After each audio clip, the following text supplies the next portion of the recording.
Assalamualaikum warahmatullahi wabarakatuh. Ya, di sini saya akan menjelaskan tentang 4 dasar kesuksesan usaha berbasiskan kebermanfaatan social impact. Ya, kita masuk ke pendahuluan terlebih dahulu. Menurut Fala 2017, keberhasilan usaha biasanya terkait dengan kemampuan pengusaha untuk menciptakan dan mendistribusikan kekayaan, tetapi juga pada diferensiasinya yang biasanya terkait dengan inovasi. Menurut Batsaikan 2016, jaringan sosial penciptaan usaha dan pertumbuhan menentukan keberhasilan usaha, dan bahwa jaringan ini bergantung pada kepercayaan antara pengusaha. Dan menurut Henry Faisal Nur 2008 mengemukakan bahwa keberhasilan usaha terdiri dari 5 indikator, yaitu 1 laba, 2 produktivitas dan efisiensi, 3 daya saing, 4 kompetensi dan etika usaha, dan 5 terbangunnya citra yang baik. Kita masuk ke prinsip-prinsip dasar yang biasa dimiliki oleh bisnis-bisnis sukses, baik dalam hal meraih pelanggan, memenangkan persaingan, dan meroketkan omset penjualan. 1. Membuat orang menjadi lebih mudah. Terkadang bukan seberapa bagus dan menarik produk dan jasa Anda, namun apakah produk Anda membuat konsumen Anda menjadi lebih mudah dalam berbagai hal. Lebih mudah di sini terutama dalam menjalankan kehidupan mereka masing-masing. Misalkan, sebut saja ojek online. Mereka membuat pemesanan ojek yang tadinya kita harus datang ke pangkalan ojek, menawar harga, kemudian baru bisa mendapatkan ojek. Sekarang Anda bisa sangat dimudahkan. Tidak perlu capek-capek mencari, bahkan Anda dijemput langsung ke tempat Anda berada. Tak sampai di situ saja. Pernahkah Anda bayangkan ojek bisa kita minta tolong untuk membeli makanan dan minuman tanpa kita harus ikut membonceng di belakangnya? Inilah yang membuat ojek online bisa sukses merebut hati para konsumennya, apalagi jumlah market mereka yang sangat luas sehingga bisa membantu banyak orang. Yang kedua, bisa lebih murah dibandingkan dengan yang lain. Maksudnya di sini yaitu suatu keunggulan, namun keunggulan ini bagaikan pedang bermata dua. Mengapa demikian? Strategi berbisnis ini adalah strategi yang paling dasar, sehingga semua orang yang ingin bersaing secara naluri melakukan penurunan harga agar barang dagangannya cepat laku. Namun bayangkan saja, bila semua orang melakukan itu, apa yang terjadi pada barang atau produk sejenis tersebut?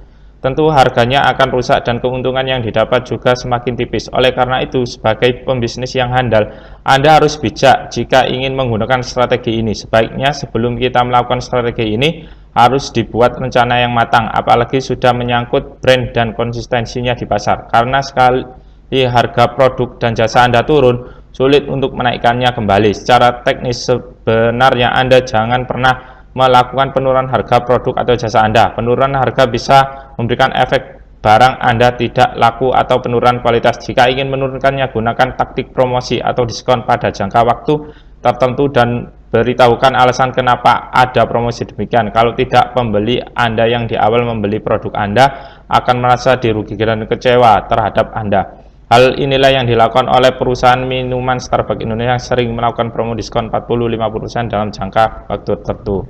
Itu tadi contohnya ya teman-teman, minuman Starbucks Indonesia.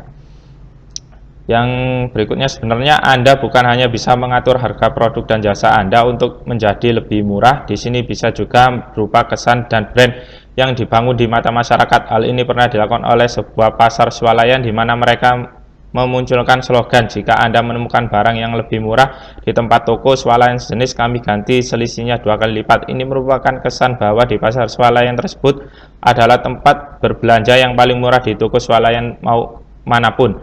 Padahal tidak semua harganya paling murah. Mereka melakukan taktik subsidi silang pada produk-produknya sehingga bisa menutupi satu sama lain.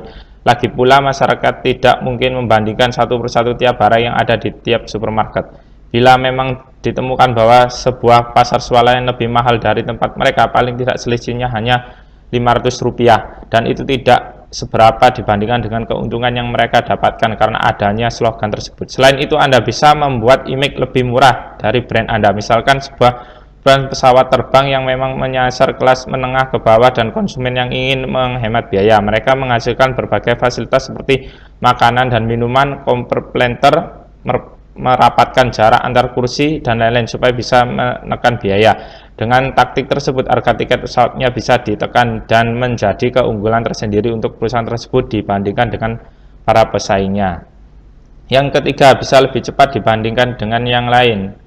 Ini maksudnya kecepatan dalam beberapa bisnis merupakan sesuatu yang esensial. Dahulu, ketika pengiriman masih sangat sulit, sebuah jasa pengiriman barang di Amerika menggaransi bahwa barang kiriman akan sampai besok.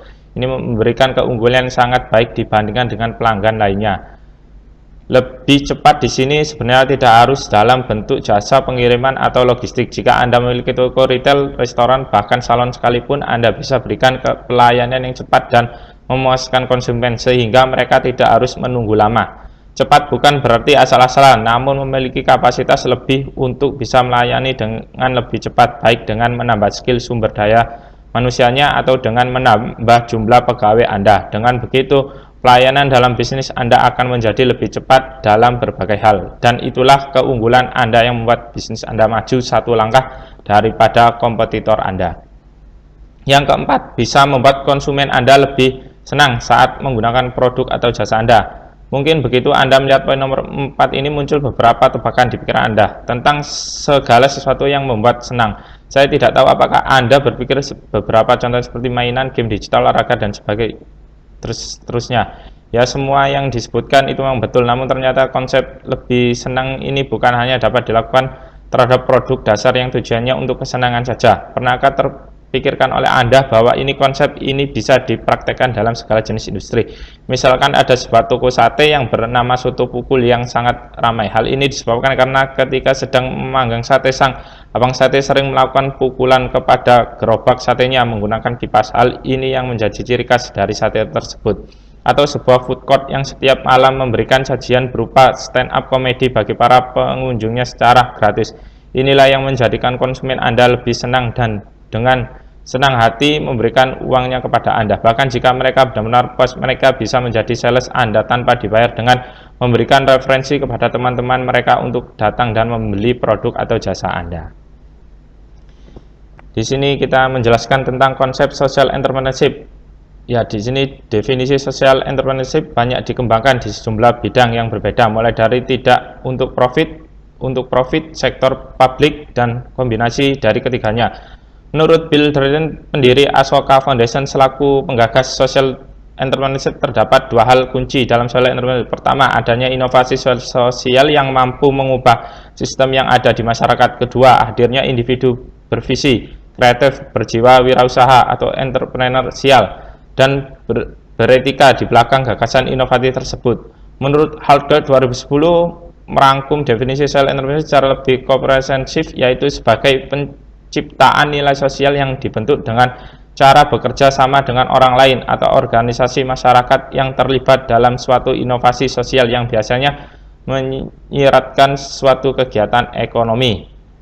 Definisi memberikan pemahaman bahwa social entrepreneurship terdiri dari 4 elemen utama, yakni social value, civil society, innovation, and economic activity. Ini menurut Palesangi 2013.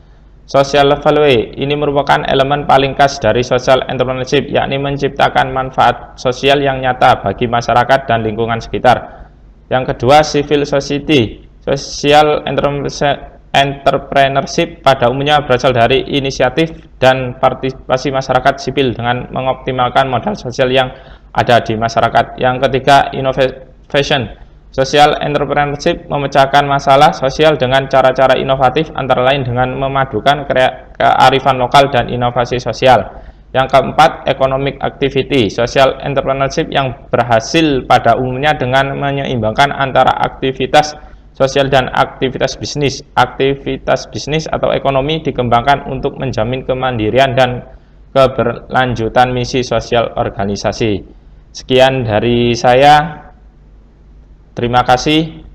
Mohon saran dan kritiknya apabila ada kata-kata yang salah atau kurang jelas isinya di dalamnya. Sekian, wassalamualaikum warahmatullahi wabarakatuh.